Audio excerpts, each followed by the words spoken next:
First day, first meet, and love begin. Krishna, Krishna. কিন্তু তাই ছোৱালীজনীৰ ৰূপটো চাহে কোনটো টাইপৰ প্ৰেমত পৰিব সেইটোক লৈহে অলপ কনফিউজন আছে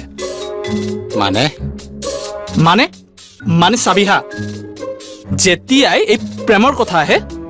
মানুহক এই তিনিটা ভাগত ভগাব পাৰি প্ৰথমটো হ'ল যিয়ে প্ৰেমত বহুত বিশ্বাস ৰাখে ভাগ্যতে বিশ্বাস ৰাখে সিহঁতে ভাবে যে সিহঁতে ৰৈ থাকিব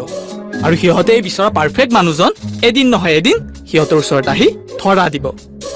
সেকেন্ড মানে দ্বিতীয়তে আহিল যে প্ৰেম ভাল পোৱা কি একোতে বিশ্বাস নাৰাখে সিহঁতৰ মতে প্ৰেম নিজে নিজে হৈ যাব আৰু হয় আৰু 3 নম্বৰত আটাইতকৈ ডেঞ্জাৰাছ সিহঁতক অকল প্ৰেম ভাল পোৱা লাগে কিন্তু এই প্ৰেম কৰিব বাবে যে পাৰফেক্ট ওৱান থাকে ন সেই পাৰফেক্ট ওৱান বিচৰা টেকনিকটোহে বেলেগ